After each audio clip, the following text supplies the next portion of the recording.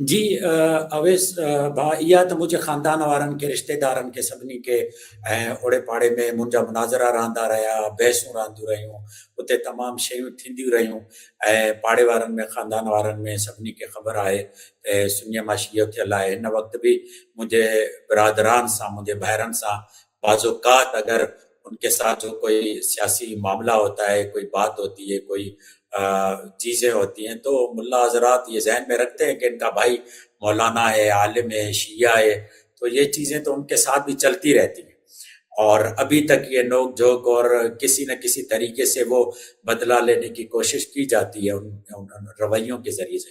اگر معاملہ یہ ہوا کہ جب ہم تشیع کی طرف آئے اور سلطان المدارس میں پڑھتے رہے، پھر اعلیٰ تعلیم کے لیے ہمیں آگے جانا ہوا تو ہم کراچی کی طرف آئے۔ تو جب ہم کراچی کی طرف آئے تو کراچی کا ماحول تھوڑا اور ڈیفرنٹ ہو جاتا ہے، تو اس لیے ہم نے وہاں پر ضرورت محسوس نہیں کی کہ اس بات کو ہم واضح کریں، آشکار کریں، کیونکہ بہت سارے لوگ حسن ظن کے بجائے وہ سوء ظن کا شکار ہو جاتے ہیں، اور پھر اس کے متعلق اپنی طریقے سے باتیں کرتے ہیں۔ اس میں کوئی شک نہیں کہ لوگ اس کو جو ہے کیش کراتے ہیں، مگر پھر بھی وہی بات ہے کہ ہم اہل البیت سے، اہل البیت نے ہم پر بہت کرم کیا ہے، عنایت کی ہے۔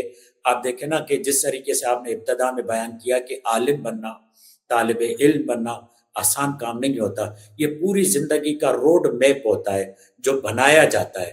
بعض لوگوں کے لیے آسان ہوتا ہے کہ ان کا خاندان روڈ میپ بناتا ہے، کوئی باپ عالم ہوتا ہے، کوئی بھائی عالم ہوتا ہے، وہ روڈ میپ اس کے سامنے واضح ہوتا ہے، اسے پتہ ہوتا ہے کہ مجھے خطیب بننا ہے، مجھے مدرس بننا ہے، مجھے کن راہوں سے گزرنا ہے۔ تو ہم تو جن نامعلوم راہوں سے آئے اور جس طریقے سے ہم یہاں تک پہنچے، تو یہ تو انہی کا لطف اور کرم ہے۔ میں تو یہاں پر یہ کہتا ہوں کہ پروردگار عالم نے